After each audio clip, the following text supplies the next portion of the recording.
আসসালামু আলাইকুম আমার প্রিয় বন্ধুরা।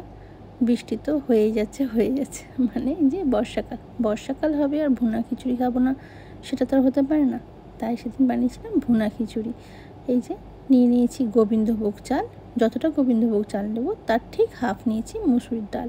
মুসুরির ডাল আর গোবিন্দভোগ চাল দিয়ে আজকে আমি খিচুড়িটা বানাবো। খুব ভালোভাবে মিশিয়ে ধুয়ে নেব। ধুয়ে নেবার 15 মিনিট মতো এটাকে ভিজিয়ে রাখবো। তারপরে জল ঝরিয়ে এবার খিচুড়ি বানানোর জন্য একটা প্যান নিয়ে নিয়েছি। এর মধ্যে দেবো বেশ কিছু সাদা তেল আর 1 চামচ গাওয়া ঘি, আর দিয়ে দেবো 2টো এলাচ, অল্প একটু দারচিনি থেতো করে। আর এর মধ্যে পেঁয়াজ দিয়ে পেঁয়াজটাকে খুব ভালোভাবে ভেজে নেব। সঙ্গে দিয়ে দেবো কয়েকটা তেজপাতা, যেগুলো লাগে আর কি। বেরেস্তাটা আমার হয়ে গেছে। এবার আমি জল ঝরিয়ে আধ ঘন্টা রেখে দিয়েছিলাম চালটাকে।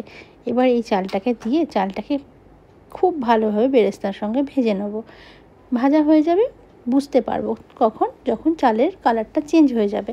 তারপরে আমি দিয়ে দেবো স্বাদ মতো লবণ, হলুদ গুঁড়ো, লঙ্কার গুঁড়ো, জিরে গুঁড়ো, ধনে গুঁড়ো। মশলাগুলো দেওয়ার পরে আবারও চালটাকে মশলার সঙ্গে ভালোভাবে ভেজে নেব। তারপরে দিয়ে দেবো স্লাইস করে রাখা পেঁয়াজ আর চেরা কাঁচা লঙ্কা। খিচুড়িতে ঝালটা আমার খুব ভালো লাগে, তার জন্য ঝালটা আমি বেশি দিয়েছি। আপনারা চাইলে কমিয়েও দিতে পারেন, কিন্তু চালটা ভাজাটা মেন। ভুনা খিচুড়িতে খুব ভালোভাবে কিন্তু চালটা মিডিয়াম ফ্লেমে ভেজে নিতে হয় প্রথমেই। আচ্ছা, আপনারা কে কে আমার মতো খিচুড়িতে ঝাল পছন্দ করেন অবশ্যই আমাকে জানাবেন। পেঁয়াজের সঙ্গে চালটাকে বেশ কিছুক্ষণ ভেজে নেব।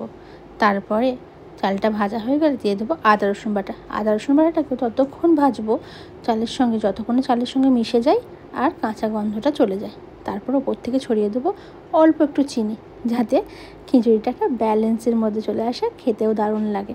অনেকে হয়তো চিনিটা পছন্দ করেন না, তারা স্কিপও করতে পারেন।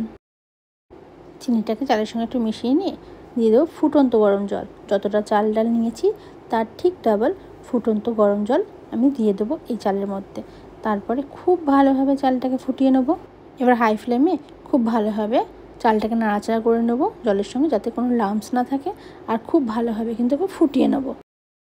দেখুন খুব ভালোভাবে ফুটে উঠেছে, চালটা কিন্তু অনেকটাই বেড়ে গেছে, জলটা কমে গেছে। এই সময় নাড়াচাড়া করে মিডিয়াম ফ্লেমে 10 মিনিট ঢাকা দিয়ে রেখে দেবো। আর ওইদিকে কিন্তু চিকেনটাও আমি কষাতে দিয়েছি, তো চিকেনটা আর আমি রেসিপি দেখাতে পারিনি, অন্য সময় একদিন দেখিয়ে দেবো। এই যে এইভাবে চালটা কিন্তু একদম সমান করে দেবো, সমান করে ঢাকা দিয়ে দেবো প্রায় 10 মিনিট মতো মিডিয়াম ফ্লেমে। 10 মিনিট পর ঢাকনা খুলে দেখে নিচ্ছি। দেখুন এখনও কিন্তু জল আছে। একদম লো ফ্লেম করে আবারও কিছুক্ষণ নাড়াচাড়া করে চালটাকে একদম সমান করে আবারও কিছুক্ষণ দমে দিয়ে দেবো। ব্যাস রেডি হয়ে যাবে আমাদের ভুনা খিচুড়ি। তারপরে ওপর থেকে একটু ঘি ছড়িয়ে আবারও ফ্লেমটা বন্ধ করে স্ট্যান্ডিং টাইমে রেখে দেবো বেশ কিছুক্ষণ।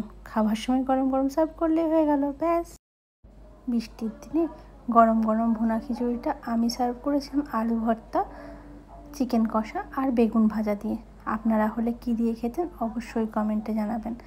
আর আপনাদের কেমন লাগলো রেসিপিটা জানাতে ভুলবেন না কিন্তু, কারণ আপনাদের একটা লাইক, একটা শেয়ার, একটা কমেন্ট আমাকে অনেক বেশি উৎসাহিত করে আরও কিছু রেসিপি দেওয়ার জন্য। ভুনা খিচুড়িটা খেতে কিন্তু অসাধারণ হয়েছিল আর প্রচণ্ড ঝরঝরেও হয়েছিল। এই যে দেখে বুঝতেই পাচ্ছেন বেশ ঝরঝরে হয়েছে ভুনা খিচুড়িটা। আর আপনারা যদি কোনো রেসিপি জানতে চান অবশ্যই কমেন্টের মাধ্যমে জানাবেন কী কী রেসিপি আপনারা জানতে চান। আমি কিন্তু সেটা চেষ্টা করব আপনাদের সামনে তুলে ধরার। আজকের মতো টাটা, সবাই ভালো থাকবেন। আল্লাহ হাফেজ।